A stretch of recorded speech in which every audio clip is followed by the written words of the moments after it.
I'm opening. We have an eye, sort of a nostril, 2 teeth. One of the teeth has a small cavity. Close call, folks, but I think we got here just in time. Presented by Maria Menounos and Kevin Undergaro. This is Anatomy of a Movie. In-depth discussions and breakdowns of various movie titles. And now that you've seen the movie, let the dissection begin. Welcome, everybody. Thank you for joining us for another Anatomy of a Movie. This week's Operation Bad Words. I'm John Comerford. I'm joined in the studio by Sara Stretton. Hello, everybody. Demetri Panos. Hello. And in the booth, humming for us, is Marisa Serafin. Hello, everyone. Oh, yes. So, do we have bad words for this, or do we only have kind things to say? I will say that it was definitely a good movie. It was very fun. I can see that through the fact that it made me so uncomfortable so many times. Like, also, I should point out that a spelling bee was probably my worst fear. Oh, really? Wow. As a kid. Okay. I hated Which part? The getting up in front of people, or the spelling, or both? spelling. Mostly spelling. Like, still to this day, like if you ask me to spell something out loud, it's so hard for me. I get lost track. Arch your brain. Yeah, I think I have like very, very minor dyslexia where I'll just like switch my letters around, so my words around. So spelling bee, having to stand up there and like say something. Oh my gosh, terrifying! Literally, it made me scared at certain parts of this movie. I felt so bad for them. And then on top of that, I guess maybe I've just never been a big user of bad words. And I was just like, oh, children, stop. Yeah. And then 2 children in front of children, at children. Yes. But it was funny and it was good. And like, I part of me was like, oh no, but then I was like laughing and I'm like, I'm a horrible person. I should not be laughing at this. This is awful. But it was a lot of fun to watch.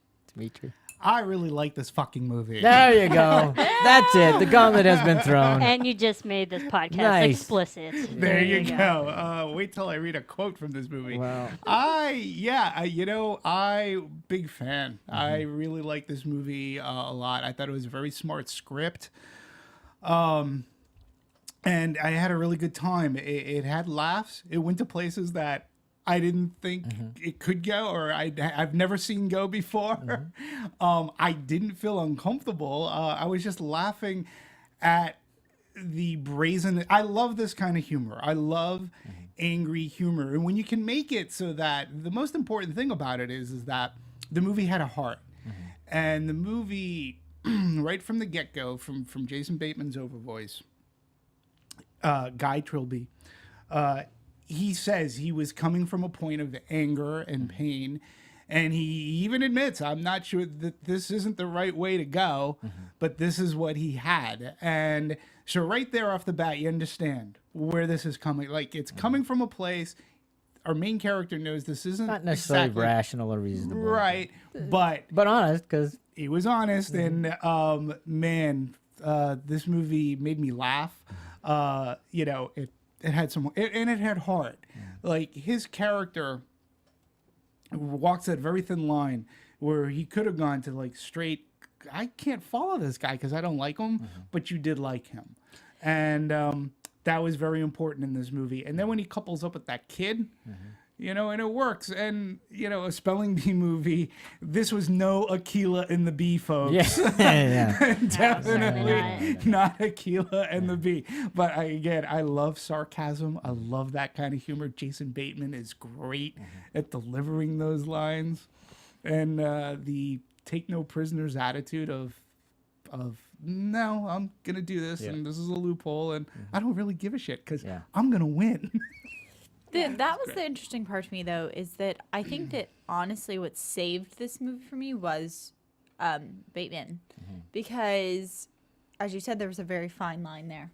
And I was very inclined to not like him. Sure. Straight from the beginning. Like, not a lot of sympathy there for me. And, like, as much as I was laughing, I didn't want to be on his side. And what kept me going through this film was the likability that I think Bateman has just as a person.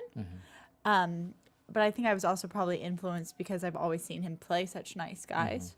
So that made it more acceptable for me to be on his side. If this was an unknown actor that I had had no relationship with, I think that I would have been a step more removed and would not have been laughing as much.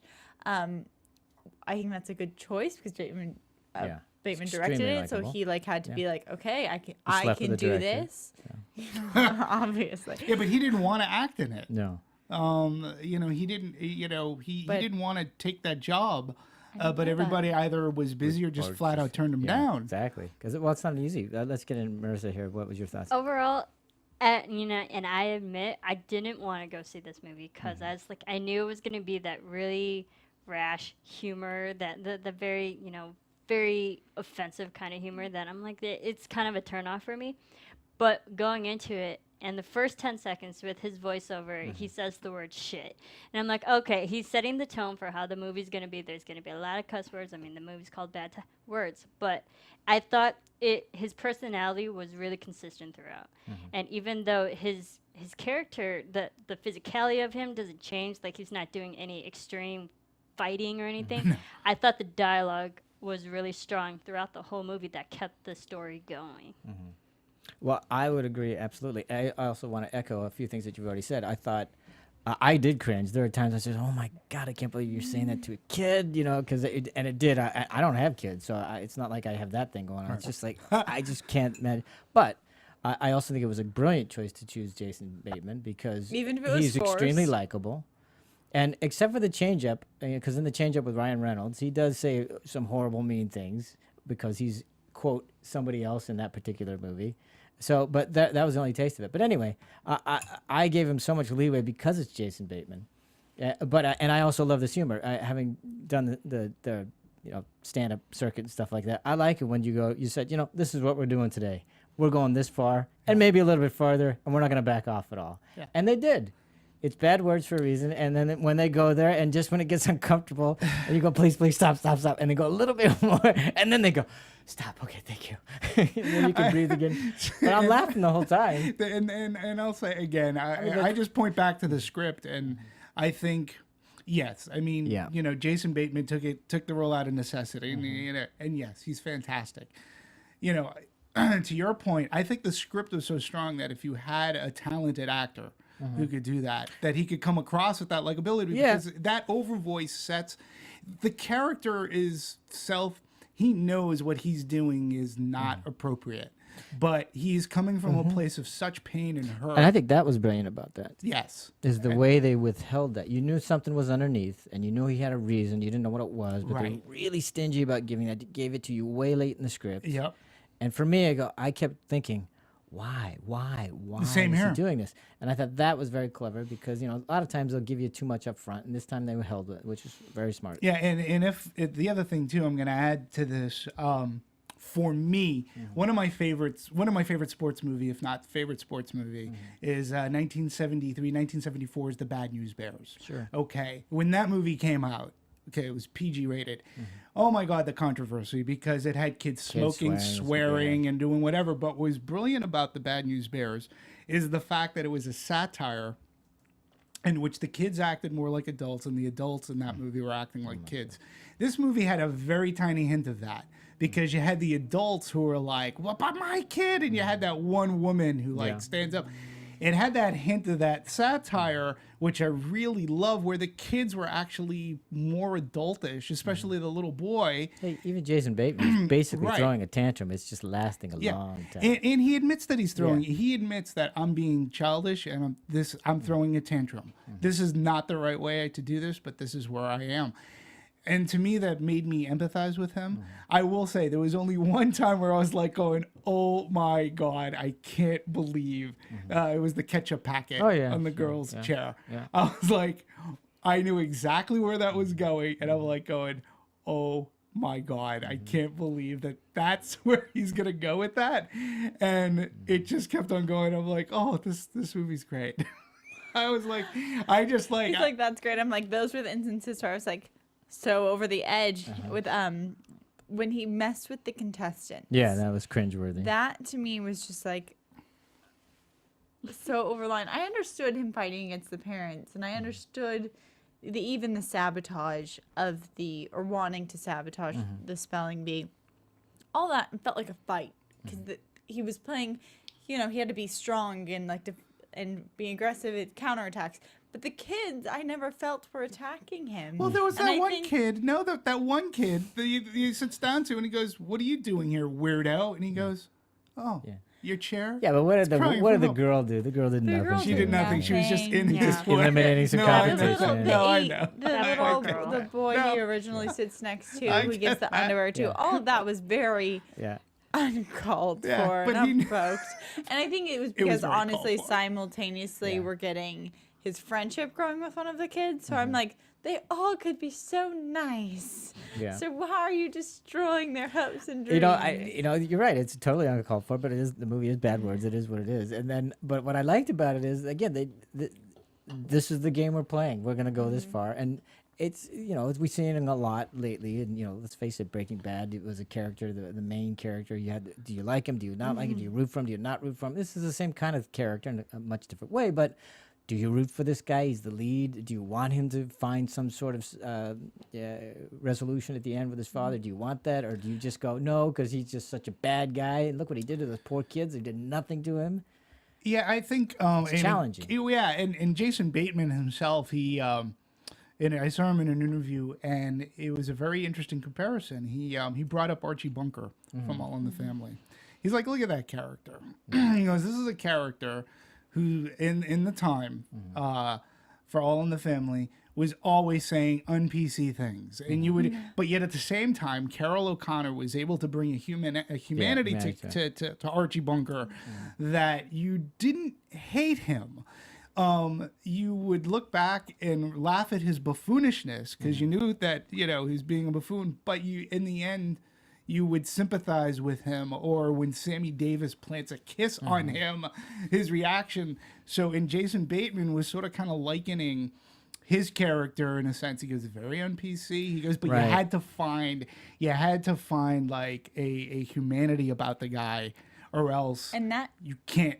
The movie wouldn't work. And I agree 100%. And I think it's interesting that the humanity of that one is in his, wanting for the family unit and for his father, but two, I think it's even more greatly founded in the little boy. Sure, absolutely. I think that again, relationship makes his character survive because you want this. It's all about that little boy, and I think that he did such a good job of just constantly being endearing and sweet throughout the entire film. That I think that. This is a lot also on his shoulders. And I do too. I think it lives, it raises itself because of that relationship. Because I liken the main character, Gus. Guy. Thank you for correcting me. With Llewyn Davis' character in, help me out. Inside Llewyn Davis. Not Llewyn Davis' character, but actual Llewyn Davis. Because he's, again, an unlikable character. Does some horrible things, says some horrible things. And for me, that I wasn't able to hang with him like I was able to hang with Jason Bateman. Now maybe it's just it's a comedy and stuff like that, and you get some leeway. But I think it's because of those relationships, especially with the little kid. I didn't think of it. I didn't think of it until you just brought it up. But I think you make a fantastic example of like inside Llewyn Davis he's just not a likable character, and there's really not much humanity or anything redemptive about him. He always makes the wrong decisions here, and he doesn't do it he just does it because he gets in his own way. He's not likable, and you're right. But Jason Bateman's character, again, and I think that it's very important that the character is self-aware. The way that it's written, he knows this isn't the right course of action, but he is tantruming like a kid. Bringing in the boy, this Rohan Chand is the actor's name. Like, that kid was fantastic. And that he was going to lend some there was going to be a connection. But how does that connection work? And again, this is the strength of the movie. It could have been really sappy. Oh, yeah. It could have been really over the top, but no, it never really it solidifies, and it comes to for me, it was a very satisfactory conclusion. but throughout, like, there was nothing overly sappy about it. And, the kid was great. I guess this Rohan was the only one that had to audition. Everybody else did their parts as a favor. Did Jason, and they wanted to. He was the only kid, the only one, and he said Jason Bateman said they brought in like 30 kids, the kids from out of New York, and he looked at him, and then he ended up Skyping with him, and he just called. He goes, "The kid's like a ray of sunshine." He was great, and he understood the comedic elements. And I talked to the parents, because this is a tough movie. The parents have to be on board. I sort of liken it, although again, when you talk about another extreme, Chloe Moretz in Kick-Ass, like the first Kick-Ass movie. I mean, that little girl drops the C-bomb, and holy cow! And Jason Bateman, like, the director, Matthew Vaughn, had to talk to the parents and say, this is what we're doing, and make sure the kid gets it. And he did it with his Rohan Chand, and his expressions were great. And even when he gets to swearing, it's great. That's just the part I wanted to jump on and like add to what you said, because this isn't an atypical relationship thing that we have said it before in like.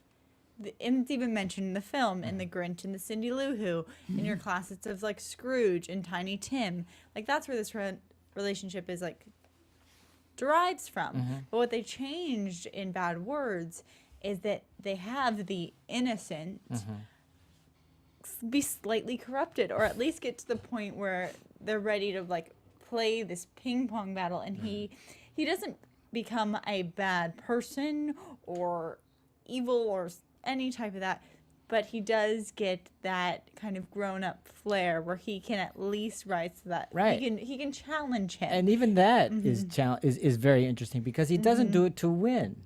Right. Whereas normally in a traditional script, you'd hear, Jason Bateman's character would go, I'm going to feel for the kid, and I'm going to give it up for the kid. So Right. And they don't do that. No. Or the kid would say, okay, fine, you found me out, now I'm going to beat you and I'm going to win. And he doesn't do it to win the tournament, he does it to win his friendship. Yeah. And even that was, they had twist upon twist. Wherever it could go conventional, it would go left. Yeah, and that is what I loved about the script. And you're right. Like you brought up the point. It's like when, say he corrupts him, he goes, he's like, go ahead, say fuck. And the kid goes, fuck. He goes, are you still alive? Yeah. Are you still like, see, kid, it's not that bad. It's not like you're not going to hell or anything like that. And when he takes him, one of my favorite parts of this movie is when they're in the diner together and the kid brings out the cop car. Right. And like, again, and this is where the movie works because it has heart. You can't really hate Jason Bateman, and again, it's the old television reference where he brings out the car and he takes a little ketchup and he goes, there's a little Kojak thing. And they had that really nice moment. And for me, look, if the movie didn't have any of that, and the kid, say, was, like you said, if he was too sappy, this movie would fall apart so quickly. And it really kept it, I don't know, it kept it fresh for a spelling bee movie, and the spelling bee is the background of the story. It's not even, it's almost like the MacGuffin. It's just the device for him to be going to this, and it was good stuff. I like that. And that kid was great. Yeah, it was a very fun relationship. I mean, I think that he has, 3 people that he more or less is trying or does connect to throughout this film. In varying degrees. Don't look at me. So bizarre. Don't look at me. So bizarre. Shall we talk about that? No, go ahead. I mean, what do I have to say about him and her? Well, again, definitely, I feel like in this film, like Kathryn very Hahn. easy to make her the pillar to lean on and be supported by, and the one who really understands him, and to just kind of strip her of that and be like, nope, you're still stuck in this situation, without her actually ever really playing up the trump card that she's the reason he's there. I mean, I think brought she it up brings in the it beginning, and that's about it. once in the beginning and like once towards the very end. I thought it was a very interesting dynamic. It was different. That's so diplomatic of you. That was just outright weird. Yeah, well, But the thing is, instead of a woman being a device for understanding or moral support, it was for, to me, plot device and comedy. more than anything. And I thought that was an interesting twist because it's so Yes. much often that's where the man's emotional stability comes from. And you could or see that's him where the arcing change because of happens. her. And that it wasn't that. that, and it was focused on the little Yeah. boy. I thought Again. that was very good. A conventional way, and they avoided it. But it wasn't for lack of trying. Oh, yeah. It wasn't That's as true. it wasn't as if this Jenny Widgeon didn't try to say, open up, and I'm trying to, and he's like, see, now you're acting like a reporter. I'm done. It's not for lack Well, of trying. but Right, but that's she- the thing that kind of bothered me because we see her throughout the whole movie trying to dig into Guy and trying to get his backstory and build his character. And I get she was there for that, for him to really open up about himself. But the fact that there was that one moment where she turned on the recorder, Right. but we never got the resolution to what she used with that information. Like, it wasn't reported anywhere. It was just a moment for him to open up. So I felt like her reporting instincts and aspects that were used throughout the movie weren't used to their full extent. You didn't get to see the payoff of her role. There in this wasn't the film. resolution to her reporting skills to that. Not to her reporting skills, but Because they throughout do. the whole movie, she's saying she's trying to get at least one quote for him, and then we see this moment where she gets this whole story on him, but we don't see it. Like, people don't realize it; just the audience do. Right. Yeah. Yeah, there's wasn't that definitely reveal. there's not a payoff for her. Yeah. Besides Other the fact than- that there's a handhold And they at end the up. other end. You can sort of make the leap that they end up together. That he. You could, You but know, I don't need it. I mean, for me, the payoff was that she found out and then she relayed that information. So Sure. other than that, they weren't using her for his arc No. in the beginning or throughout. So I didn't need her to be the Well, arc at the end. Other than that, It was the kid at that you the needed end- that relationship resolved. You Yes. didn't need hers resolved. Because the other thing is, we have no idea what this character was like absent of him being aware of who his father is. Who knows if he was a nice guy or a bad guy or the same guy? Maybe because he says, I don't know. I don't know if this is a good idea. But this is where I am now. This is where I am So now. this could just be his how long the thing is, 6 months, 6 weeks. I don't know how long he's been on this thing, but I found that fascinating because had he not learned this, I don't know that he'd ever met this person, the reporter. Right. We have no idea how he'd respond to her, but she was clearly in the way of his goal. His goal was, I've got to get here, do this thing, and you're just kind of you're only helping me along. But other than that, you stop interrupting And me. that's, And that's she what also I was held up- having problems because we see her, she gets that information from the FBI agent, but she's not the one that revealed it. It was Guy who told it to the audience. I'm like, Right. okay, so what was her whole point in getting that? But to she- force him to say it. yeah. Yeah, but she But- also too was because she was also like he used her as the legal aspect of whatever he was doing. But the Like, only thing Yeah. she knew was that who his father was. She didn't know the story behind it. No, So that's she what we got didn't- to learn was the yeah. story behind it. Yeah, and for him, I think as a reporter to see that an adult found a loophole and that he's going to try to she didn't know what his motivations were for doing this. But again, I'll go back to the beginning. Again, I think something else that was very smartly done, and it was, usually overvoice can be so cliche and whatever, but in this case, you found out through pieces of dialogue or through pieces of overvoice, well, how is he such a good speller? Well, A, he's a proofreader, so he knows words. B, he does have, it was mentioned that he has some semblance of a photographic memory.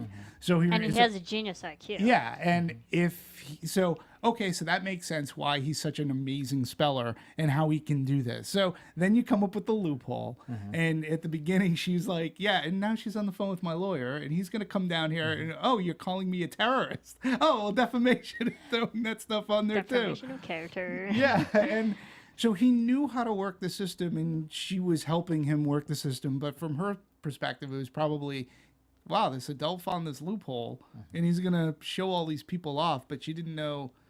She knew there was a story, but he wasn't biting. So I think instead of the reporter aspect, they should have gone with the lawyer aspect. She could have been a lawyer that was tagging along just to help him. Because for her research part, I don't think that was. I like the For reporter the research, because I don't think she's it was digging. fully- How would I think how he's would digging, and I think that- lawyer find out? What I she think found But that out? lawyer does on top of research it, too, it's a multi functional role. I think on top of that, one of the things that's first introduced is that each contestant must have press or be associated with press, and so she fulfilled Has to be that sponsored in as some way, well. yeah. So you know, they were just in total it was a very minimal like cast of like. So the fact that she could accomplish all those roles, maybe it was a little forced. I think that one thing this movie had to have was every part of his like horrible upbringing lent him to be able to do this. Because like if he hadn't been with the mom who was going around, like he would have passed 8th grade, and then he that running away whole- from the rent. Yeah. Exactly. So it's like they had to clarify each thing on a rule basis just to make it justifiable that he could be in the spelling bee. And I think that there's so many that they had to kind of spread them out where they could. And to me, it worked. I mean, I think that if I really thought about it, how crazy it would be for someone to be in those circumstances that this could happen. Yeah. It takes you a little bit out of it. Sure, but you know the other thing, I think it But- is crazy, but I also go, this is a woman who says, "Don't look at me, don't look at me." Don't look She's at- already not quite all there. Right.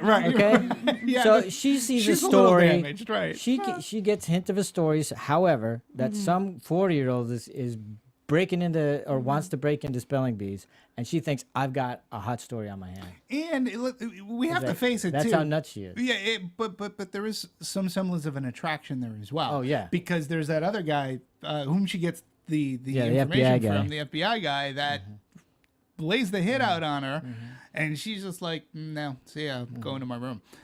So there is an attraction to the Jason Oh, Bateman yeah. character that she has. Yeah, which And, also you know, says a lot about her. It's like, why do you Right. keep doing this? Well, Get yeah, away why- from this man. He's not good for and you. she says that too. She's like, Yeah. So she's aware enough, did it just again. not strong enough to do Right. anything about it. right. Which is fine. It We're is, all, no, they're it's all that's damaged right. characters. in Exactly, one they're way, all shape, or form. damaged, which I thought was great. Except for the little kid who now swears, gives the middle finger. Who's gonna be damaged like the rest of us? And who has maybe some problems with Daddy hookers. issues. Daddy. Daddy issues and hookers, but I mean, whatever Oh my you God, say. that scene, that kid's face Which one? with the hooker. Oh, And he yes. shows- he Oh, goes, Well, okay. not What was no, her name? not all What was her girls have name? nipples. She had a great Something with like name. an M. Yeah, it was a Wasn't it? great name. Not all girls have nipples. Yeah. I forget. We could That probably was find great. out. Oh, and then you can see already how corrupt he already is how much more to touch him. Yeah. Like, oh no, the poor kid. He's- see, I yeah, he thought was that like, was fuck gone. ice cream. Exactly. Terrible, the poor kid. Yeah, no, I thought it was. No, that's not her. I'm looking too. I'm looking Everybody's looking at too. it. We are trying to find I the thought- name of the wonderful Marzipan. Her name is Marzipan. Marzipan. There it is. She's a Some food. cheese. Yeah. Wow, she's the candy. There you Kimley go. Smith. Oh my god, that was so bizarre. Again, That scene was great. everywhere you'd go conventional, it's like, oh, okay, that's enough. Good. All right, move on. Well, the whole conversation came about with not all women have nipples. What? He goes, well, sometimes you see them, but sometimes you don't. Oh, come with me. That's but the look on the kid's face was like, I mean, that kid was awesome. The kid was really, really good. Could you imagine just being like, I mean, and again, I give the parents credit. I give Jason Bateman credit because he's the one that has to go sell this to not only the child actor, but he really has to sell it to the parents. He has to say, okay, look, this is what I'm going for. This is what your son's bringing. Yes, he's going to be surrounded by me talking filthy, and he's even going to swear. But there was a motivation. There was a reason behind it. It wasn't just for the shock value of a kid saying bad words. There was reason behind it. And when the relationship bonds, when they get to that final spelling bee, even then you never really think that maybe the relationship isn't fully bonded, because Jason Bateman's walking out of the room. And he's like, bye, and he just gives him the finger, and he walks out, and you're going, well, of course that's how that's That's going how to they end. bond. But when he sees him, when he picks him up at school, and, he's in the cop car. They're playing cops and robbers. I Yeah, mean, how much awesome. better can it be? But that was great. It's great. Like, and then you just feel Slightly Jason dangerous. Bateman- Oh slightly yeah, dangerous. but Yeah, I mean, I thought they were going to run over nothing. those I mean, kids. he's not a good role model, but it's fitting. but you know what? I think that the movie was smart enough in which that character, he had his arc. Oh, absolutely. And the final spelling bee is proof of that, and him. Yeah, I'm gonna reach out to this kid and Yeah, find well, this kid. he wrote the note. I mean, Yeah. he had Yeah. really good moments. He had wrote the note to his father. He was actually kind to her at the end, Mm-hmm. and then he had the moment with the kid. They resolved a lot of Yeah, things. yeah. I think, and it did it without going over the line. It was. I can't call this a sappy movie by any stretch. No, and I really accepted the friendship that he built with the little kid, because during the movie when they were finally bonding, that he says, yeah, you're smart, but kids don't care about that. You're going to get picked on. And then we see at the end of the movie when the kids are picking on the little kid, and he's the friend that's going to be there who's not going to be, because he knows what that's like. Yeah. And I liked how they built that friendship in that way. Yeah, That was a very good build. And again, just going back, Jason Bateman. This is another part we haven't. There was a vulnerability to his character, and he even goes, "I always try to build a vulnerability into any role I play. If you don't do that, then the audience won't go on with the journey," which is true in this case. Absolutely. And if you can find the relatable thread, the humanity of the character, then you'll have the audience's attention. And in this case, I think you just have to play it so carefully. He did, because he was. This is not the right term, but he was falling for the kid. Meaning he was. absolutely. You could see him not even being aware of it. He was unwittingly building a relationship with this kid, in a weird way, but in a way that was paternal, and looking out for him, all that other stuff. And then when he overhears that, overhears the son and the father talking, he just goes felt ballistic. betrayed. Exactly, of course. And again, another tantrum moment with him going, okay, that's it. And Stomping on burning the car. Todd and the whole thing. Oh my God! That again. Poor Todd. Poor Todd. But you got to see a wonderful little thing, because he does arc towards the end like crazy, because you see that that paternal sense of protection coming back, because he doesn't want the kid to have a horrible childhood like he did. And again, the parents, it's sort of hinted too that the pressure that a parent can bestow on a kid, for the spelling, Whether bee in by their this. absence or by their presence. True. So Yeah, absolutely. I like that. the line where he says, "Yeah, my father sits in first class, but he says I should sit and coach like everybody it else." builds character. Because it builds character, and even that Jason Bateman's character is like, dude, that's messed up. That's crazy. And he stays at a much nicer hotel, and he lets me be myself. See, I thought that was very interesting just for the little kid. And then once it was revealed that this was a whole, I guess, scam, it had me questioning that whole plan. Like, right. was the father very rich and actually wanting this, or was this a plan from before we even met him? I'm gonna say it was a plan. Like through even in the plane ride, because that to me I was just like, oh, That's how it fooled Machiavellian me too. the dad like, is. Yeah. such planning. Yeah, but planning, knowing where someone's going to sit on a plane, that's very Machiavellian. I know, I don't. But I I'm don't just. I just said, yeah, okay, I'll believe that. I think the plan, I mean, for me, I didn't think it went as deep rooted. I think it was when they're at the hotel and it's like, oh, and the father sees this guy and he's like, oh, maybe it was a story that he read that woman reported in the newspaper about him, because he was gaining notoriety. He had he had a bit of notoriety for what he was doing. Yeah. And so the father was like, oh, okay, this is going to be competition. In fact, the father There's wasn't worse doing competition, anything he wasn't doing anything that Jason Bateman's character of Guy was doing to the kids. Yeah. The father was taking out the competition, just like Guy was systematically taking them out. Yeah. I like the telling way you, Guy those did it spelling bees better. are cutthroat. Oh, yeah. But then also, Guy using that disconnect between the kid and his father, and then there was that one moment where he fake called being the kid's father to say, like, I'm Yeah. gonna take you for ice cream, and we found out that the kid doesn't even bond with his own father, but using that against him Yeah. was cold. Yeah, and it was great Literally. because But brilliantly done. Yeah. exactly, because you saw how much the kid wanted to have that moment with his Yeah. father. Right. That was just sad. Yeah. But And the then- kid's and so then- smart. The kid's so friends, smart. He goes, Oh, "Damn, I've been Fool. duped." when he's standing outside. It's like, no. Oh, it's terrible. It was. Again, it was just... All I could, when I saw the movie, thank God there were these two other women who was sitting about 4 seats to my right. And when did I see this movie? Tuesday night, I think it was. And it was relatively, I'm going to say it was about 80% full, which sort of surprised me on a Tuesday night. And but these two women, man, they were hooting it up as loud as I. And I was like, thank God, because I would be probably the loudest of the bunch. Thank you for being here. It was great. I think I see movies at unconventional times because every time Demetri, we were just talking about another movie before this, and I see movies at like 11 o'clock showing and 9 a.m. showing. These are the showings in which it's me, myself, and I pretty much in the theater. Sometimes there's like the one other random group where like there's two couples and then it's like me. And I'm like by myself, just watching my movie. Well, I was surprised. I saw this movie in the morning, and there was probably 3 other people. So, and that started my day off with this kind of movie. So. I saw it completely alone. Sets a good tone. Yeah. Speaking of But that, I don't think it's a remark on how the movie's doing because I think that it's been doing very well. It's just unconventional. right. Let's talk about how it's doing. So do we have numbers on I that? do. I do have that. Well, let's say number one, it opened up on March 14th. So it opened up, well, not over a month, almost And a it month. went through but- kind of like a Couple weeks, change. Originally, this was where did it premiere? Does anyone know? I think it was Toronto Film Festival.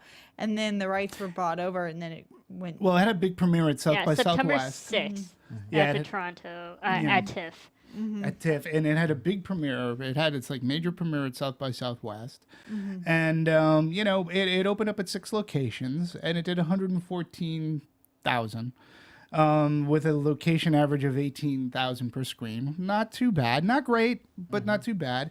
And then it has eventually opened up to 142 locations, and it's done $4.1 million thus far. So, the only thing that I couldn't find on this is what its budget was. And, I mean, it doesn't look like it was overly expensive. It was a focus I can't feature. imagine it being overly expensive. And they were pretty contained. They Yeah. were filming everything at, what was it, the Sun something Lodge? Yeah, and it no, was the Sportsman's Sportsman's Lodge Lodge. down here in Sportsman's Lodge, Ventura. and the Yeah. Pasadena Convention Yeah, Center. that's right. Sherman Oaks. So, I saw a lot of that. So, Yeah, I noticed Colfax as one of the streets that they showed. I was like, oh, that's not too. It's We all know that LA. area. It couldn't have taken that long. Not that it's against quality, but like to me, I think I've just seen so much advertising for it here in LA. Like there's so many of the billboard out there for Bad Words, and I see it all the time. So I'm like, but compared to the budget of the film and like what they went through, I'm like, wow, I feel like their media output's probably about the same as their As their filming budget. No, that's interesting because I haven't noticed any, but I haven't really been paying attention. I just haven't. I'm They've not been around. Yeah, it's been around, and they did a big, Focus distributor, which is falls under the Universal umbrella. Okay. And they started off. My first recollection of the movie was a Red Band trailer, Bad Words, Jason Bateman, and I looked at this Red Band trailer and I was hooked. Like I saw that Red Band, I'm like going, I am gonna love this movie, and they kept on releasing things like that, and which was pretty cool. I think they did, they did as good a job as you can do marketing this movie. They knew, it was, but I think it was also they had the faith in Jason Bateman and what he did. Now, one thing too is like Rotten Tomatoes currently it's at a 64%, which is still considered fresh. But you could tell that some of the harshness perhaps might have turned some people off. It may have. It's hard to say because as a movie, I think it's a well constructed, well executed movie. I think it's very good. Yeah. But the only thing I can think that turn it on is if it's not your cup of tea. It's not your cup of tea. Yeah, it's not your cup of Yeah, and maybe we can even look at some of the headlines of the reviews. If we can find some, but I was because in terms of let's break it down in terms of their departments because we know we've talked a little bit about story, but let's get more into script. Go ahead. Also, what I can give you about the budgets, because I'm trying to look it up here, is according to Variety that this film was under 10 million. It's not giving exact amount. It says I could easily believe that. I know that the deal was made for 7 million but that was for I believe it being the rights being bought. But I think that they're mostly quoting it as under $10 million budget. Bad Words cost under $10 million. Under 10. According to 10. Variety. Yeah. Yeah. Well, that seems about it. Yeah.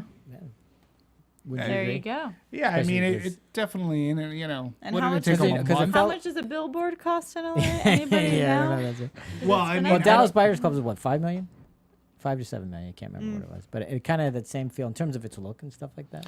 yeah, and I Not- didn't not know what age-wise, but the just, production value. Go ahead. yeah, I don't know how much focus put into the prints and advertising. Yeah. Let's face it, this thing is only at an 840, somewhat 42, 47 locations. Yeah. It opened up at 6. Yeah. So this isn't, you know, the movie probably won't get over 1,000. I think 847 is its cap.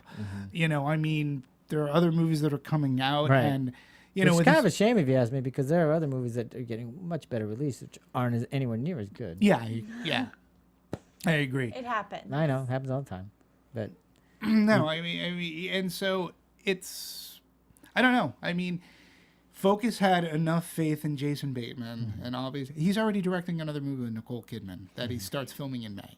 Which I'm sure he's very So- sorry, because I know that I was reading that he's been in the acting game for quite Oh, a while. geez, He yeah. was his father's an actor director, but he was quoted to have said he's been acting for the past 20 years to get to the point to be a director, and that's really why he was wanting to be in this business and acting. I'm assuming that's why he wasn't as gung-ho about portraying Being in this it, role, because yeah. he wants to direct. So, and I think that he made a very nice debut. yeah. Yeah. And we'll look forward to seeing more. 'Cause of I his don't think you directing could say films. that in any way that this was not a good directing No, directorial debut. Yeah, you're probably gonna hate me for bringing this up, but I'm gonna go. You know, I was thinking about this after. Is that, you know, yes, I think he did a very good job directing this movie. It made me think of Veronica Mars, where we talked Hate about You. its load. Yes, well, Bad Words didn't look like a TV show. Bad Words looked like a movie to me. You could tell it was an independent film. Yeah. And you can tell, but it didn't look television-ish Right. at all. That's what I meant He by had the good, decent value. comparison to Dallas Buyers Club. Right. That looked like a movie. This looked like a movie to me. Yeah, and you know, he comes from the TV. He's directed television episodes before, and if this is his goal to keep on, listen, this guy doesn't stop working. He was on Howard Stern, and he was talking about, he goes, you know, I spent a good chunk of my life like just partying around. Yeah, exactly. And you know, he said, I'm at a point in my life now. He goes, yeah, I want to work. I don't want to blow my opportunity. I don't know how long it's going to be around for, and so I'll direct. I'm in Horrible Bosses 2, which I saw him in another interview. He's talking about Horrible Bosses 2, and he's very proud of that. And he was an identity thief. He was. He's acting. Now he's directing. He starts another movie in May with Nicole Kidman, and he's like, yeah. He's like, so he's got his family and he's Guy. living his dreams. He's Good. capitalizing on it. Yeah, so good for him. Good for him. As long as he makes people But laugh. don't you think that because of this effort, he should get more opportunity? Absolutely. Definitely. Yeah. I think that if you're taking, I think that I was pretty much I would, just on the outline of this movie, of it being, you know, that dirty, harsh, aggressive comedy, I think I was not the target audience. And the fact that I like it so much means that he did a very good job, I think, because when you can bring in those kind of like the outliers that you don't think are going to like your film, and they do, that shows that you can tackle different genres, that you Yeah. can approach different stories, and you're going to shed some new light and some. So I think he took some risks by first of all doing this, because this is not an easy one to do. Then he showed great skill in being able to handle the tone well. Because, like you said, if you go overboard, too sappy in this area, too harsh in that area, you're gonna have a very uneven film, and you're gonna limit your audience even more. And I think he walked a very fine line and did it well. Yeah, and you know, when he first was reading the script, he was he's By quoted Andrew saying, Dodge, like, by the way. Yeah, and he was like, "Oh, another spelling bee movie." He goes, oh, and then he's like, and then they bring in a kid. He goes, "Oh, let me guess." He's like, and this is what Focus gave for him project. He goes, he's like going, let me guess. He goes, oh, he befriends the kid, and they blah blah blah, and then he goes, but I kept on reading, and I'm like, whoa, this is really solid. It didn't, to your point, there was conventionalism, and then somewhere down the They line, tweaked it every way. took a left-hand Just turn. when you thought and I was going to go here, we go there. Yep, we zigged when we and it- zagged We and- wanted to zag. And you know, to his credit, he did do a fine balancing act. Personally, I was laughing hysterically throughout it. God, and again, it's the kind of thing that can't happen. You know, you can't say those things in real life. And that's what I love about the movies. And even sometimes, well, you can. You Yeah, just well, might let's get a face it. chair chucked at your How windshield. often are you able to have that stuff come trippingly off your tongue pristinely? Exactly. And it's like, that's why I love that kind of humor, because it only happens in that world. Right. And it's hysterical. Sometimes it's like when he goes off on that mother. Yeah. Like, that was just genius to me. But she deserved, in my opinion, every single thing she had coming to her. And it was like, hey. Well, I can't go that far, but I do. I enjoyed watching it. Yeah. And then when she started doing that stuff at the spelling bee, it was like, she showed her dark colors. I enjoyed watching it because I was very comfortable in my cushion leather seat, and it was on a screen. Can you This imagine is if you the experienced that in only real life? way I could experience this. But again, she attacked him. Like, she came up to him and said, why don't you just, like, get out of this? You don't belong in this with blah, blah, blah, blah. Yeah, and then she swore in front of the kid, and he's like going, really? Like, you're that much better than me. You just swore in front of a kid. Yeah, but she, but she launched a little spitwad, and he had a barrage of a howitzer, a couple of tanks. That's right. And the thing is, though, it's if you see these things in person, not captured in cinema. If I was sitting at the table next door, I would probably be cowering under the table, and then I might be throw applauding. some hot chocolate at his face and run away. But we don't see this. Well, that's why it's kind of a real. vicarious thrill, because there have been times when somebody has accosted you and you've wanted to just be able wanna to go, in decorum or civility, go back up that or sock whatever. Exactly. It was Doesn't great. allow you And to. the dialogue. And who was hasn't like, wanted to strip away all artifice and just go right at somebody? right. Nothing? No ladies? Never? Really? Oh, come on. You haven't want to call You somebody to are- task? I have All never the lying to time, but yourself. I I don't. have never had Marissa, a never? monologue. All the time, but I don't. Oh, no, Okay. of course But not. that's what we're saying. All the time, but we No, don't. we But don't. we don't. No. I don't think my mind has ever gone as far as his monologue towards that woman. Poor thing, you. I don't believe you. The thing, the thing that I found interesting is, yes, we see Guy say all these harsh, offensive things to all these different people throughout. Right. But then the one person he really wants to tell it to is his father, and Yeah. he doesn't really. I mean, he tries to write it down in the note, but the way the father reads it, but it's not in the harsh backlash at him. It's in a more an adult, conservative way, I guess, of saying what he really wanted to say, but not in that mean version that we see him Well, there's do throughout the whole forgiveness movie. in that letter. Well, not only that, and but that shows his arc. Yes. Because he spewed all his venom, which you're right. He should have directed it squarely at the dad. But by that time, he had kind of gone out of the tantrum, and you could see the maturity come back. And he was just honest without having to be And Well, like, ruthless. Harsh, yeah. Yes. The glimmer of this comes on a lot earlier in the film when he's talking, and they're talking about the spelling bee, and they're talking about what it is. He goes, the point is to win, and he goes, or the point, or someone, I think it says the point is to, the word closure is Yeah, he used. used the word, yeah. And obviously someone won in the actual spelling bee. So here was the closure. closure, yeah. And that wrapped it up to me, and that was the arc, and it just encapsulated kind of what the movie was about. And for me, I kind of knew he wasn't going to fight, he wasn't going to seek revenge, because overall that one word earlier on showed what he was really searching Foreshadowing for. you. Yes. And so like I felt very relieved when he achieved that closure, because it was really, they say as an actor you have that line of truth where this is very much the core or your character's inner truth, and for me it was always that word. So the fact that he got to that point and circled to it and found it, I was very satisfied with. Yeah, and it happens at a great time too, because his goal throughout this was to humiliate his father and his father's ideals and what he did, because And his legacy. and He his wanted- and because his father put himself up. I mean, that guy put himself up on such a pedestal. He wanted to bring him so far down and ruin everything that he had. That was his goal. His goal wasn't to come out and like, Oh, he didn't care. right. He didn't care about what happened to him or anybody else. No, The he just scorched earth policy. I'm getting him. I don't care about anything else. And it wasn't going to be like through a conversation. He goes, I was going to humiliate him in front of on live TV. I was going to take this show down and show him how he made me feel. And when he has that, he goes through his arc, and it comes down. Of course, it comes down to course. him and the little kid, and and then when it's like, oh, come on.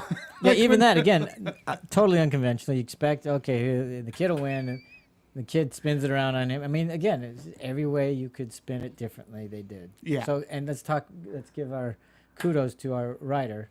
His name is Andrew Dodge, if I'm not mistaken. Yes. I don't have any idea what a CV is. Andrew Dodge. This is like his first screenplay. Well, congratulations to him. He's doing something. His second one is going to be Oh Lucky Day, which is in pre-production right now. Mm-hmm. But Bad Words looks to be his first screenplay. Well, congratulations again. Yeah, I it's think just a smart. masterful job. Yeah, he Way does to it. twist things around. And play outside of convention. Yes. It's funny. We did talk about reviews and what could potentially why people didn't like it. Mm-hmm. So from the Robert Evergreen of the Globe and Mail, the laughs in this film are all mean-spirited or just frat boy jokes. I'm like, no, or frat boy gross. And I'm like, did you see the same movie? Because if you stuck, like I hand it to you because you stuck through, and and Marisa as well, because you didn't want to see it at all. I didn't like. It was above and beyond just bad words and.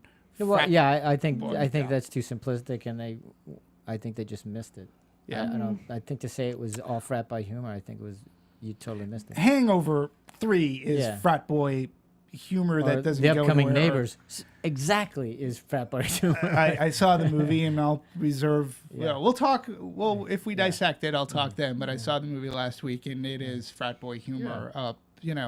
The Wesley Morris. I didn't like anything about the movie before discovering that guy. What Guy is up to. I actively hated it after I figured out what was actually going on. Wow, this guy really didn't like it. So. Yeah, it's just very interesting. Well, for those of us who did like it, I'm going to add to the point about Andrew Dodge creating this new film, as you said, called, I believe, what was it? Oh Lucky Day. Oh Lucky Day. I think we're going to be looking forward to some more very clever wit, because the credited cast as of now is Peter Dinklage, who, in the case you guys don't know, is on Game of Thrones and is wonderful. So, Are you a fan? I can't tell. I just got very excited for this movie that I know nothing about. Yeah. Well, that's interesting. Those comments, those reviews were very interesting. Yeah, and an intermittently entertaining and very occasionally unpredictable comedy.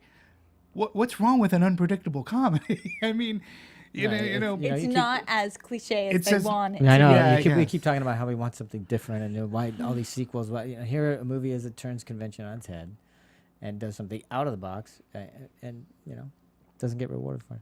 Yeah, I agree. And let's see, but the other things that I was looking at about this movie is not only Andrew Dodge, but there are some other people involved with this flick. That were associated with some other movies that we've come to know and love. Let's see. I think it was either the editor. All right. Well, the editor has done movies like Project X, Bad Words. He did Step Up 3D. Recall the Fair Game, Donnie and Clyde. So he's done some. Project X, I think, was probably his biggest movie. Let's see. We also have, I think it was the editor that may have worked on The Way Back. I was interesting that you said that, because as I was watching it, there were moments that, again, maybe because it was the budget or whatever, but it did remind me of that. Only, I don't know exactly, but maybe because there is a kid involved. Part I don't know. a spirit of it. Yeah, it could have been. Yeah, Tatiana S. Regal. And when I noticed Way Back, I said, well, too, how does the editing come into, because Way Back had a lot of heart. We talked about that. And can you edit a movie around so that you can give a little bit of heart? Because she also did Definitely. she worked on Pulp Fiction at some point. She did Fright Night, Bad Words, The Men Who Stare at Goats. So once I found out that she worked on The Way Back, I said, this woman's great. I like that. And, the pacing. Well, number one, thank God this movie was like only an hour and a half. 88 minutes or whatever. Yeah. That was like great. It's a That's all it comedy needed to that be. doesn't. Yeah. It's a very small, independent movie. It's the scale is small, everything about it. Fast paced. I've said it before. Outside of It's a Mad World, no other comedy need be over an hour and 45 minutes. 2 hours, Yeah. And yeah, I'm talking to you, Judd Apatow. We Yeah, oh my don't need God. 2 hour, 20-minute God. comedies. Like, just a comedy should be in, out, have fun, let's be done. So 90 minutes, when I looked at my It watch, can be done. it can be done. Should be done. Let's. Do you have the cinematographer there handy? I do. Because we were just talking about the look of it. So and you. I like Well, I like Ken the Singh was the s- cinematographer. Ken Singh. Yeah, Ken Okay. Singh, that was the person that had done like Step Up 3 Okay. and yeah, we were talking about Oh, I thought you were talking about the editor when you were mentioning. no, that's Tatiana. Okay. The cinematographer, he did Disconnect, Project X, Step Up 3D, Sorority Row, Quarantine, which is based off of a Spanish, really good Spanish horror flick, but he made that movie look good. And Okay. he will be working again with Jason Bateman in their next film with Nicole Kidman. So they'll be rejoining. I Family like the Fang. colorization of this movie because it was more that kind of sepia tone, the The brown browns, and the yellows. neutrals. And if it wasn't for the actual dialogue saying that up into 2011 and now, and the graphics, even the lower thirds during the spelling bee, I was like, those are new graphics. You can tell we're kind of in the today's era time. But if it wasn't for the actual visual telling of the audience of what time it is, Yeah. I wouldn't have known the decade The era, that they right. were in. Definitely. Yeah. And I think that lent itself to kind of the topic of the film. Being, I think that there's like a classicness or like more of, I guess, in a way, the spelling bee has like an older connotation of tradition, of Yeah. age, whatnot. And I think that taking those tones kind of embrace that more. I think that if this was very bright and new, it wouldn't have seemed as realistic. I think that you kind of needed that layering of age and legacy Yeah. into this film, and I think the Well, colorization the Golden helped Quill, that. of course. Yes, obviously. Golden like, Quill. you can't like put the golden quill with Yeah. like bright blue. But you know, I thought it was hysterical when we actually did go to the public radio, not public radio, but public broadcasting, when they actually Yeah. showing it and everything got all of a sudden got hyper clear, and I thought that was just hysterical when they're When they were opening going- graphics. And it was, Now, I was thought such a that was nice great timing contrast. because from an audience point of view, we realize it's a film, but Yeah. then Right. when that all is going down, we're like, oh, this is film. But then they cut right to Yeah. the the TV. TV slate saying, Right. oh yeah, this also is being broadcasted too. Yeah. So you can't watch that. You shouldn't watch that. No. That was fun. you know, we didn't talk about, somebody else who's worth mentioning because we did talk about Kathryn Hahn and Rohan, of course, but Allison Janney. Great. You know, Allison Janney again. And worked and with him in was it Just bring me Juno? back to- Wasn't she in Juno with Yeah, him? she She was. was, yeah. She's the mom. And she was really good at the She was role that she terrific. had, and You know, Cold. oh yeah, She played a colder, darker character. I'll get you. yeah, I'll get you. Oh yeah, and But it goes to show that like she's someone who's very set in her ways. She's been there every year. She knows the how She's been the director the- for 20 years. she knows how the spell bee is supposed to go. And then when you have this rude guy come in and break Oh, that yeah. system, that's gonna bother her. And she Yeah, played that so well. I feel like she would have had a great friend in oh my goodness, oh no, I'm blanking on her name. Miss Congeniality, the director of the Oh, pageant. sure. Yeah. Sure. Can't Those two women would just get Yeah. along so well. Yes. yeah, nobody's gonna taint my. She had a golden this is my quill up her fiefdom. ass. Up her ass. That's a bad word. Now the other guy that was great too was this Steve Whitting who played the Mumble jumble. He played the proctor. You know, and Oh. he even gets his comeuppance because this is the Yeah. guy that's just reading the words, Yeah. and she just kept on like trying not to, Enunciate. and like I'm Marble hearing, mouth. Yeah. he seemed to be okay and stuff, but he gets his comeuppance. You know, it's too. all That was about great. everybody's got their little ounce of power. Everybody that's getting thwarted or in some way getting underhanded by some. Or I can't even use words at the moment. It was people playing for positions of Oh, power. yeah, exactly. It was all over the place, and I loved how anybody who had their thumb on somebody else would get screwed.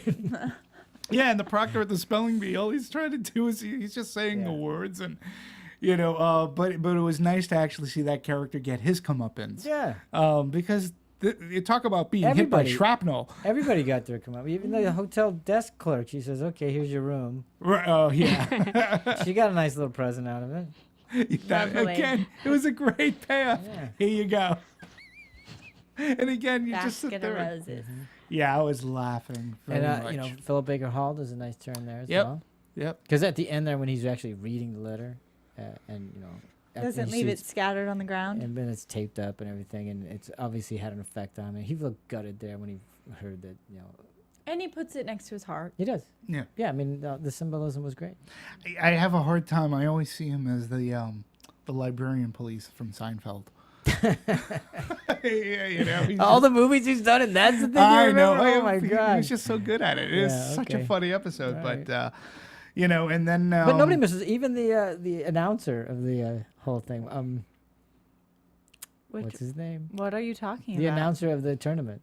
Who was proctor? with? Yeah, no, not the proctor, but the guy who was. Oh no, the Pete Fowler. Yes. That character. Ben- Yes. Ben Exactly. Falcon. Thank Ben you. Falcon. Yeah. Yeah. Everybody Yeah. does a great job. Everybody for again when you know you could.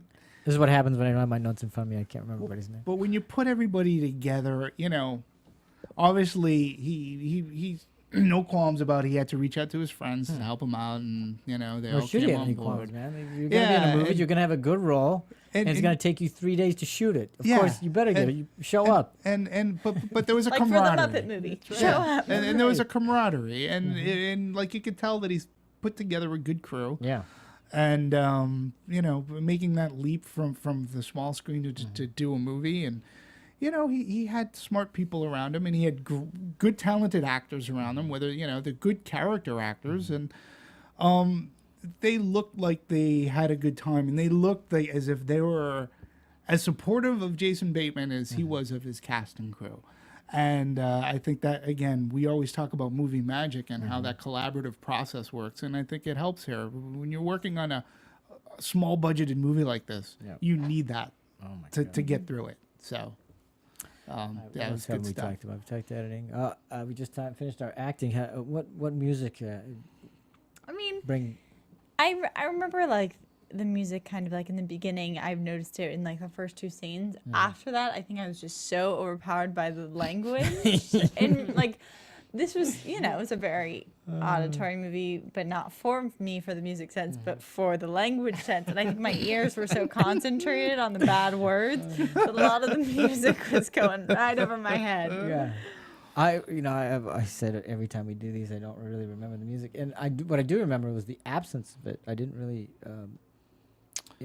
have any kind of sense that it was even scored. I mean, sure it was in some fashion, but I didn't really pay attention. Yeah, and I this, think because this movie was so dialogue driven that we didn't need music to also accompany it. We had everything within the Yeah. script and I the also writing. exactly that's the other thing I was going to say about it. I noticed that you didn't need any musical cues to help you identify where the main characters were in their emotion. I think that a lot of that stems from the hidden nature of his character. I think that music often is that it's that emotional pull. It like leads you to be scared or happy or whatnot. And you know, he had this such a hidden center. You know, he was putting out this very aggressive nature, but you always knew he was hiding something. So I think that that silence that you feel or remember comes from that, because you're left so unaware of what his true reasons are until the end, and like introducing him in the beginning with the voiceover. And I think that that also stuck with me. It's like there's some people who you feel are whimsical or powerful, and he is just very secretive, and I think that was expressed through the silence. And Yeah. they do have some musical numbers. They have the I think a lot of it was like source. right. Like, you know, they have the were montage songs moments from a and that kind of right. stuff, so, yeah. Do you have I was trying to pull the soundtrack up on Apple on and I have it iTunes. on iTunes. Mostly, it was composed by Rolf Kent. Right, but are there any like pop type songs on it that are not orchestral or score? I think That I'm are- listening. They I'm were at the watching end of the credits, but I orchestral can't version. recall them. Yeah, but I thought there was some throughout as They- well. you know, I think that the moment I really noticed the music was the montage when they're going through the grocery store and Right. playing those pranks. I think that was Yeah. because there was no dialogue during that. No. It was just all fun action Yeah. on screen. And they used just fun little things. I mean, I know it's such a little thing, but fun use of slow mo. Right. because it was very effective. They didn't overly do it, but when they did it, it punched the laugh. Yeah, and they used it a lot too when they were in the car and they were doing fishtails. Yeah. And just looking the expression on both their faces, they were like going, "Yeah, this is like great." The kid was like, awesome, and regardless of and how everything turned out, when you find out that the kid's father was trying to play him, I didn't see that coming, but you did catch that kid was actually developing a bond with Jason Bateman that he couldn't develop with it usually happens with a lead in going after my goal. I find that I have a bond with this kid, and they flipped it here. They had the kid falling, having a relationship with it. Right. It was nice. It's a nice twist. And there was that one scene where the kid comes home, or the kid comes to this hotel room, and he opens the door. And through the crack of the door, you see the father there. Yeah. And my first instinct was like, "Oh shit, this kid's gonna get busted." Exactly. And then the father says like, "He's like, yeah, come in." And I was like, "Okay, that's weird," because I thought he was really gonna go ballistic, but it didn't. I didn't connect the dots to where. Not until you find out later that it's all loose. Definitely that. I think that while I was watching it, I was very confused because the shot sequence for that was you got him waking up after a shot of a bunch of empty bottles. Yeah. And there's no inclination that the bottles are ever moved or cleaned up before we return to the room. So automatically my mind's going to the fact that you're going to have this father thinking that he's drinking everything out of the minibar. And the fact that never got addressed to me was a big question mark. And I was like, before I found out obviously how the plot turned out, I was like, well, that's going to be a plot hole I'm circling. But then, of course, it's that it is part of the scheme, so it then makes sense why he didn't get in trouble. But it definitely is that spark for the viewer of like, what's going on? Yeah, I know. Something's not quite right. Exactly. Oh, that kid's in. That's And why again, it's one of those well. in a conventional movie, the kid would have come into the room, the father would have been there, hands on hips, going, "What are you doing? You're drinking," and he would have been, which would have furthered the bond between him and Jason Bateman because he's opposite the dad, but that didn't happen, and I was like, he's not in trouble. Yeah, what's going on here? Again, So for the cleverly most part, played. I'd say that they were good at keeping us just behind Yeah, rather than ahead. yeah, and I It's didn't. nice. Yeah, it fun. is. It's a preference actually. It's a pleasure to be.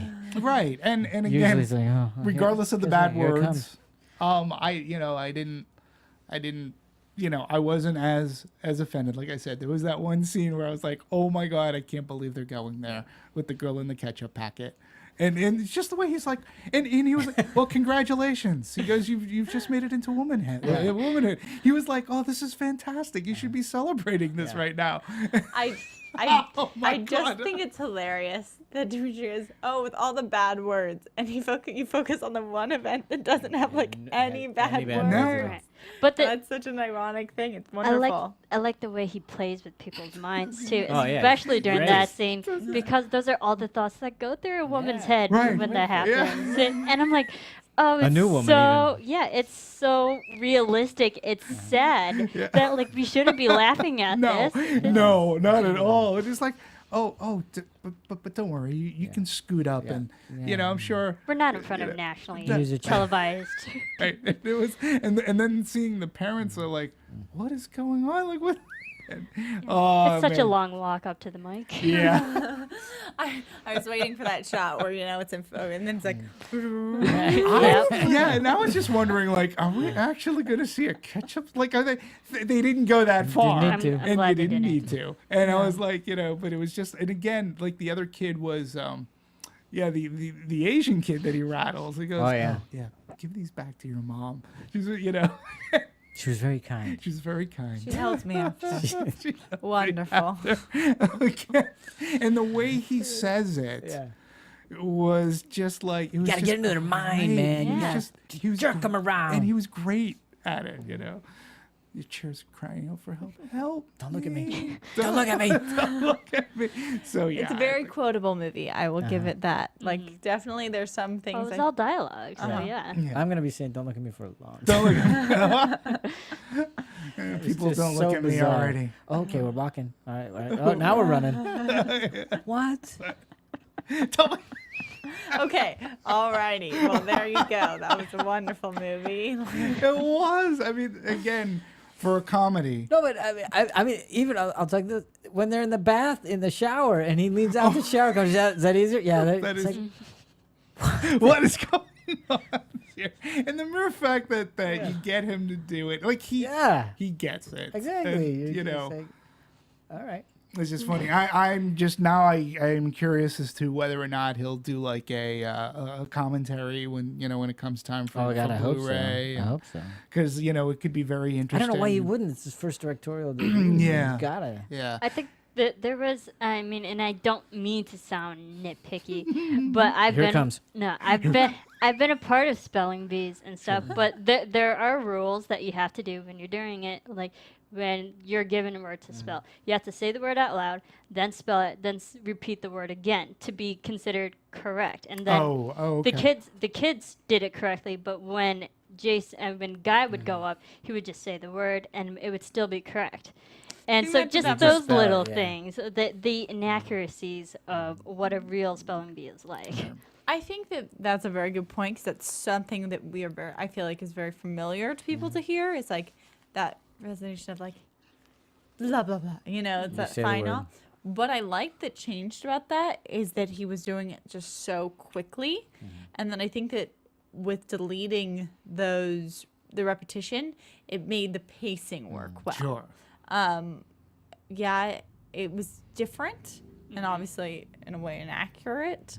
But I think that for the pacing and the attitude of the character, I think that works. Yeah. Yeah, The only it's, thing I it's a said- good point on the pacing, but then we also saw the repetition of the kids always asking for origins Sure. or definition. Yeah, I in absolutely which agree with that. those are real things you can ask during spelling bee, but we saw that a lot, and Yeah. I thought that was very repetitive. It Interesting. was. It Yeah. was. I just figured, okay, so the Golden Quill has different rules, and I just Yeah. whatever. Yeah. I just loved I- how they thought they were gonna stump him on the word. Like Yeah. they'd look at the Yeah. word and he'd go out there and he'd spell it, and then they'd go, "You are correct," and he'd throw the mic down. I Go liked back how up. they would sometimes sync up the words with what was going on Yeah, or yeah. with Yeah. the characters. Yeah, I would have loved to have known some of the or- definitions. There was a few Same words I was here. like, Right. okay, Yeah. what's that subtext for? But I can't know. It was wonderful, and they did a good job of sometimes pointing it out and calling the attention to it, and sometimes just letting it play. Like, especially obviously when the kid has the words that are very reflective of the situation Yeah. with his mother, and that one's very obvious. Or like when they have his word and Right. he gets called out for it, also very obvious. But then you have like the little kid who gets the word that means something along the lines of like not developed yet, Right. and you're like, oh, I'm glad Yeah. they're not making too much fun Yeah. of those Yeah. ones. 'Cause Like the then- last word that he won on, I don't even remember, but I'm going, okay, what does that mean? What is it? Because I figured it would have some And, sort of yeah, they did such a nice Yeah. job of contextual that. meaning. And that's why I was trying to find just a word list from this movie, and I couldn't find it yet. So I couldn't find anything. that'll be Type special out. features. I thought the one that really stood out Freedictionary.com. was that I forget because of such a big word, but then the lady in the audience actually like, I know what that means. And that's what Right. you are. That's I thought that was really well done. That was very funny. yeah. Definitely. Are you calling me? What did it mean? It was like Or slovenly or something. Yeah. I liked that nougat Somebody's was one of dirty. the words. Nougat. I know. It's like, nougat. What? I just thought that was hilarious. God. But it makes me want to. I don't know. Maybe it's the nerd in me. I just want to kind of look up in the dictionary. Like, are these real words? I kind of believe that they are. Yeah. I can L-I-P-I. guarantee you Yeah. it is the They're- nerd in they you. are That real makes words. sense. Yeah, but I would But- say that they probably would be, and it was the other thing I was thinking about too is that this past year, although two smaller movies are already on my list as being some of my favorites of the year, I'm 'cause guessing the Spectacular now. no, that was last year. Ah. Grand Budapest and this movie I really enjoyed, a lot. But then we saw a movie last night, which I'm sure we'll talk about at some point very soon.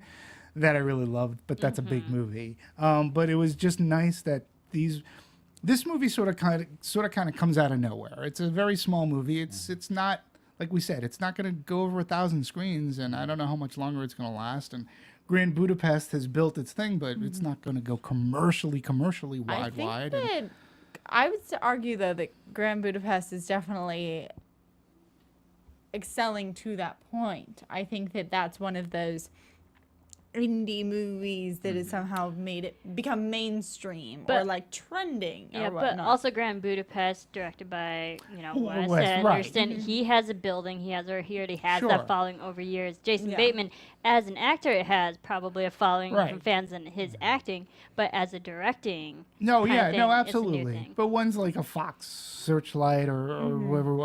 They're smaller movies compared to like a Divergent or. Yes, And yes. listen, 4.1 mil for thus far for Bad Words, I don't think is necessarily too bad if the budget was under 10. Under 10. I mean, I don't exactly know what that means. That could literally mean 9.9 in studio speak. Right. And they can say, hey, we're under 10. So, I don't see much foreign in it or what they'll do with, the ancillary markets like when it goes to on demand and Blu-ray. But 4.1 for a movie that's on less than 1,000 screens or 142 locations, that's not too bad at this point. So I like how they rolled it out. I've liked how I've liked their marketing. Like I said, the Red Band trailer was what did it for me. It just hooked me, and I'm like, I'm gonna like this movie. I just love that acerbic kind of humor. All right. Well, I think we've reached the gamut. I think so. I So- think we talked about everything. Last words? overall, because I didn't want to go see this movie and then had watched it, it was actually very entertaining, very smart, and very dialogue driven, and I thought that was so well done, and I wasn't expecting that. Demetri. Bad Words is a very great, surprising, very funny comedy.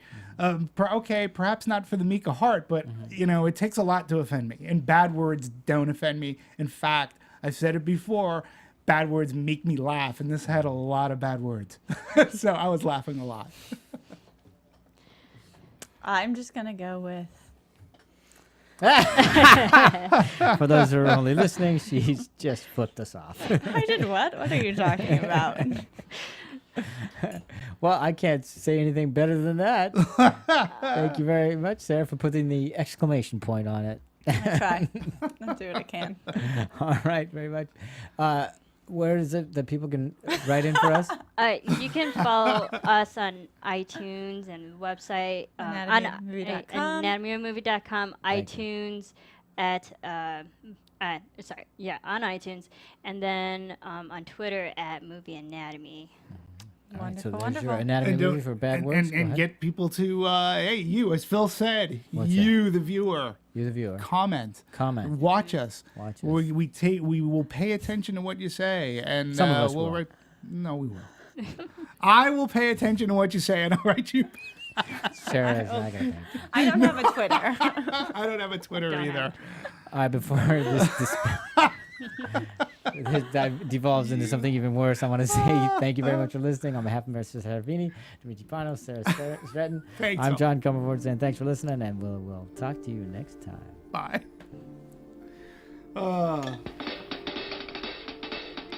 From producers Maria Menounos, Kevin Undergaro, Phil Svitek, and the rest of the Anatomy of a Movie staff, we would like to thank you for listening and subscribing to the show. If you have any questions or comments, feel free to email or tweet us. I'm Sir Richard Wentworth, and this has been Anatomy of a Movie.